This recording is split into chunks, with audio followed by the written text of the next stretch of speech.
r/ask Reddit. What is your "we will never speak of this again" moment? I got up one night to get some water and found that my teenage son was in the kitchen getting food. He was behind the kitchen counter, so I could only see him from the waist up. When he came around the counter into the hall, two things happened simultaneously. He noticed me, and his eyes grew wide in horror, and I saw that he was butt naked except for a pair of socks. He starts trying to panic run backwards on the tile floor. Imagine Scooby-Doo trying to run but getting stuck in place in a flurry of limbs, but ended up slipping and taking a hard seat on the tile. Worst of all, he dropped his hot pocket. I made sure he was okay, then went back to bed and laughed my ass off. Years later, we were driving and reminiscing about funny memories. I said, "Do you remember that night?" And he cut me off with, "Yes." I didn't even have to specify which night. We knew, and we were silent. In my early teens I used to jerk it on the bed all the time. My bed had a loose board on the headboard that would kind of make this clacking sound to my stroking. As a naive child, I assumed nobody could hear it. Turns out everybody. My older sisters, my mom, dad, and even my aunt who stayed with us a lot, heard me jerking off all the time and knew exactly what was going on.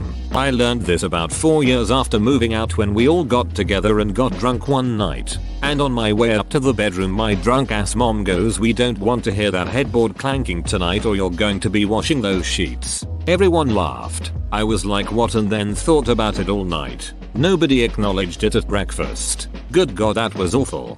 Damn, that sucks. You were totally gonna jerk it before they said that too, right? One time I was taking a poop and feeling very faint. I started getting cold sweats, feeling dizzy and lightheaded. In a panic I shouted for my wife to come help me. As she entered the room I proceeded to faint, fall off the toilet and roll my body to side to prevent injury. Mid-fall a solid turd torpedoed out of my butt across the floor leaving a trail of poop smear. When I came to, my wife was standing there in shock. I got up, grabbed some toilet paper and picked up my shame, and we never spoke of it again. Whoa. Must have been a solid log to make you pass out. You ever had a shit that's so good you faint? When I was 17 a huge photo radar ticket came in for my truck. Something like 40 kilometers over the speed limit. My mom was furious at me. "How dare you drive like a maniac, I raised you better," and all that. But it turns out I wasn't the driver that day. Dad had borrowed it to pick something up. I asked him how much it was worth to him for me to take the fall, knowing she'd turn on him with the fury of an angry mama bear. And that's I got myself a new HD TV that year. I have a really similar story to this. My dad took my car to work one day because his car was in the shop getting fixed. About a month later a red light camera ticket comes in the mail and my dad opens it and sees it's my car and starts blaming me for it. I look at the picture on the ticket and realize it was on a road near where my dad works, so I'm like, this isn't even me driving, that's you going to work. And my dad was just like, oh, well shit. My husband and I work at the same small office. We were the first ones in that morning and other employees usually don't show up for another hour or so. There's only one bathroom on our floor as it's a small business. Anyway, I had just had some habanero spicy thing the day before and I was in for some punishment on this particular morning. I'm talking doubled over, clutching your stomach. Your farts are fire punishment. I hear a knock on the bathroom door and I assume it's my husband. Hang on, I'm having the habanero squirts. I'll be out as soon as I can. I groan out between awful spurting sounds. I hear a female voice awkwardly reply, "Oh, okay. Sorry Stacy for pulling you into my terrible morning." My husband and I work at the same small office. We were the first ones in that morning and other employees usually don't show up for another hour or so. There's only one bathroom on our floor as it's a small business. Totally thought this was gonna be a sex story. Nope. See, you didn't pay attention to context. They're married, not dating.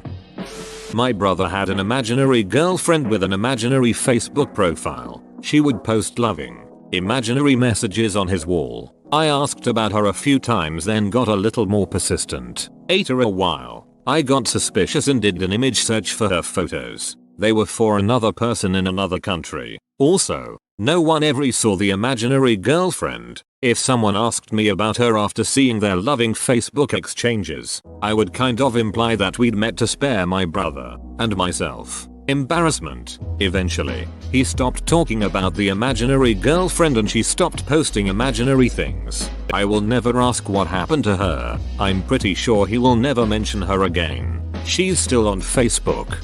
So what you're saying is the imaginary GF is single now. Did your brother play linebacker for Notre Dame and then the Chargers?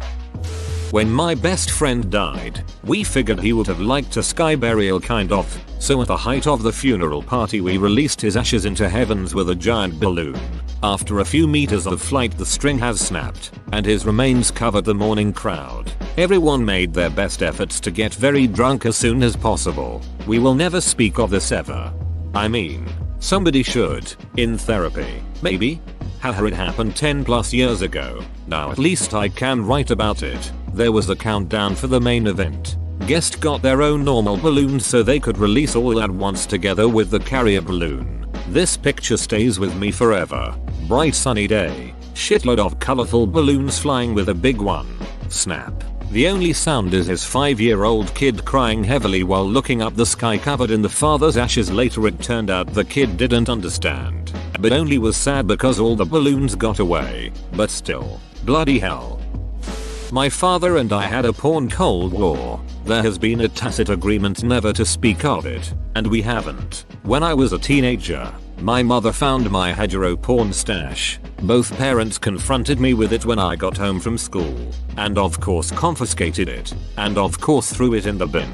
Or so I thought. Months later, I happened upon my collection, hidden at the bottom of my dad's wardrobe, hidden from my mother, clearly. So I took it back and hid it in my bedroom. What's he going to do? Tell my mother I'd taken the porn he'd hidden from her that he was supposed to have thrown out, and he found it again, and took it back, and hid it, and I found it again, and took it back, and hid it. This went on for years, and it's never been mentioned, and it never will be. Hold up, hetero porn stash. So, you're one of the sources of the ubiquitous forest porn? It's like the pre-internet version of being a seeder instead of just a downloader. There was a common porn and tobacco stash in a cemetery near my childhood house. Most of it was stolen from the neighborhood convenience store or kids' parents. Contents always changed. Sometimes folks would dump a whole fresh stash. Other times it'd get raided clean and we'd have to restock. Wonder if it's still there. I had internal bleeding and really low blood pressure. I was in the hospital and instructed to not try to stand or walk since I'd faint. I didn't obey that. I went to take a piss and my girlfriend saw and chased after me. She caught up just in time to throw herself between me and the floor to prevent me from cracking my head open as I fell back unconscious. Dong out. Peeing all over everything on the way down. I awoke with her sandwich between me and the tile floors, lying in a pool of my piss. And that's actually the moment I realized I should marry that girl. I did. But that's not the story I tell when someone asked, when did you know she was the one? Not gonna lie, that's the perfect story for I knew she was the one. Yeah, that's a story for the wedding if ever I've heard one. My mom told me her Hitachi wand was a back massager. It disappeared when she found out I used it as one edit. I used it as a back messenger. It didn't work very well as one. Dear Jesus. This makes me think back to the time I found a double-sided vibrating thing and my parents told me it was a massager. Your post made me realize. I ducking hate to edit in response to edit. I used it to massage my face. Your edit made me remember that. Please. Stop. My brother and I used to go into my mom's room and grab it out of the sock drawer. It had like a suction cup type thing on it and we used to pit it on our mouths. My mom would get so mad and not let us play with it. Years later we were watching some HBO show and they were showing early sex toys. This particular one was super popular in the 70s and was the first to do a certain thing. Not sure what that was because we had stopped paying attention and were trying to bleach our brains. My mom walked in on me getting a blowjob in high school. She immediately did a beeline in the opposite direction and said I didn't see anything. Then the girl and I went and ate dinner with them at our dinner table and we never spoke of it again. That was the day your mom stopped seeing you as a little boy. Edit. Thanks for all the love. I have a few high rated comments even though this account is newish, and was shocked to find this surpassed them. And the day I realized that I needed a better lock on my bedroom.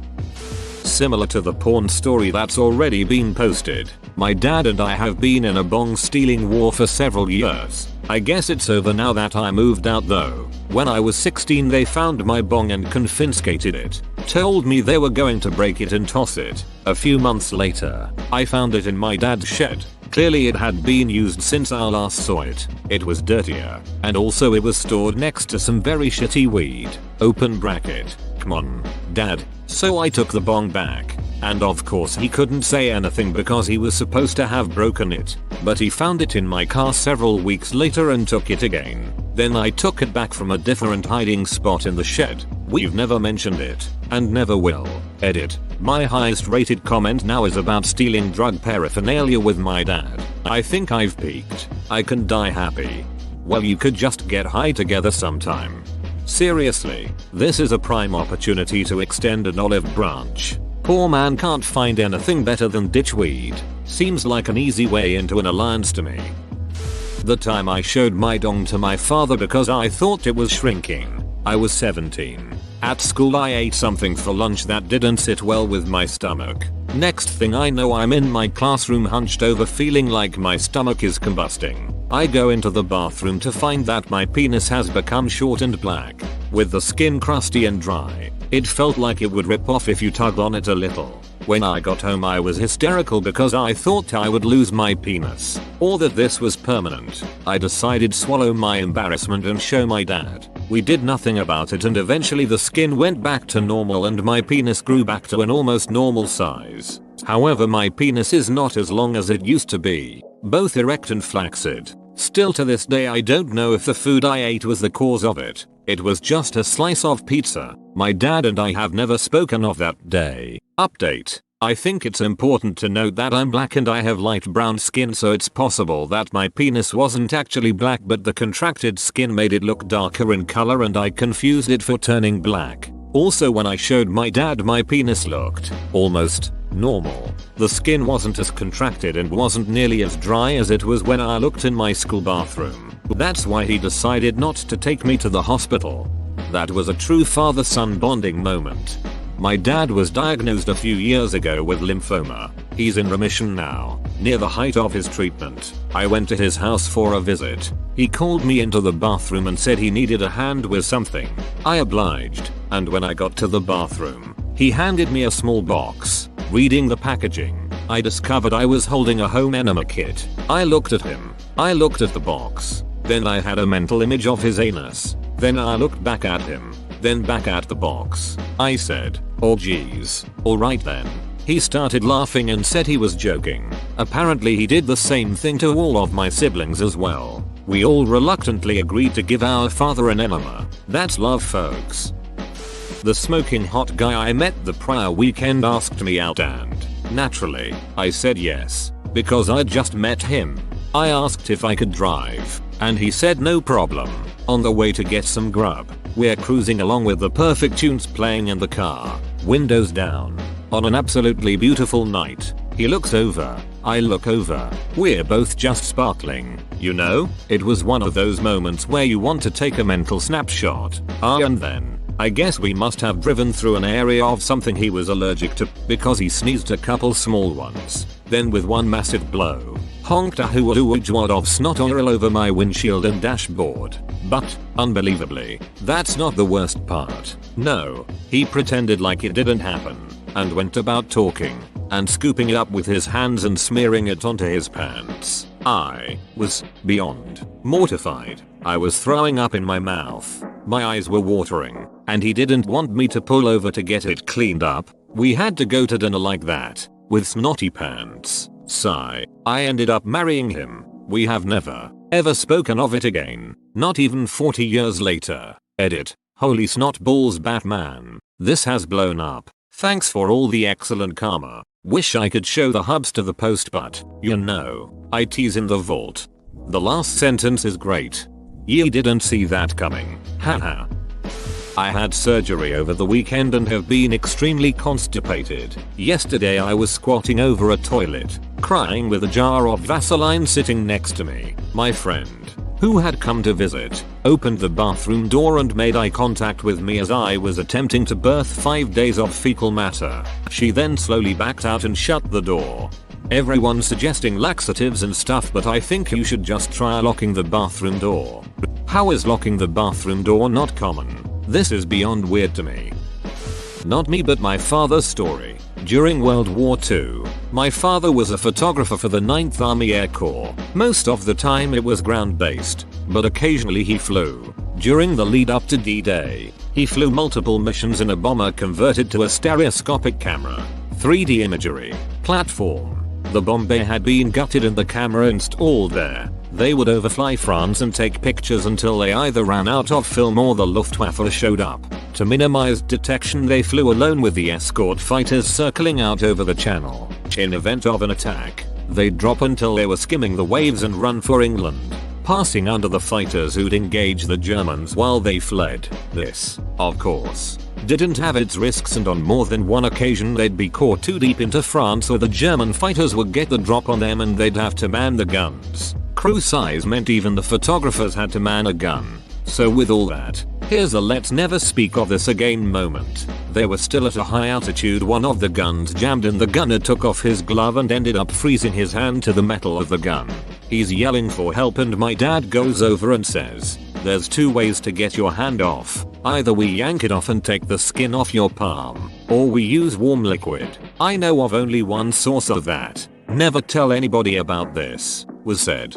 Dad didn't keep his word, and thus was born the often told story of how my father pissed on a crewmate's hand and the guy thanked him for it. Edit. Thanks for the silver. Edit 2. It was urine. Some of y'all mother duckers need Jesus. Reminds me of a joke I saw on r/jokes. Guy goes into a bar and says, "Hey, I bet you $50 that I can bite my eye." Bartender accepts, and he takes out his glass eye and bites it. He then says to the disappointed bartender, "Double or nothing that I can bite my other eye." Bartender is like, "No way. Alright, I'll take it." So then the guy takes out his dentures and bites his other eye. Then he says, "Triple or nothing. You can slide a shot glass down the bar and I can piss in it without getting any on the bar." Bartender accepts and slides a shot glass down the bar. The guy runs after it, but it doesn't get into the shot glass. It goes all over the bar. The bartender is overjoyed and jumping up and down. Then, as the guy is paying the bartender his $150, a guy in the bar yells, "Duck," as loud as he can. The bartender asks if the guy knows what his problem is, and he says, "Well, I bet him $10,000 yesterday that I could piss on the bar and you would be happy about it." Edits. I understand that it's from Desperado, but I haven't seen that. I just heard it on r/jokes. Also, you're right. I didn't know that's how triple or nothing works.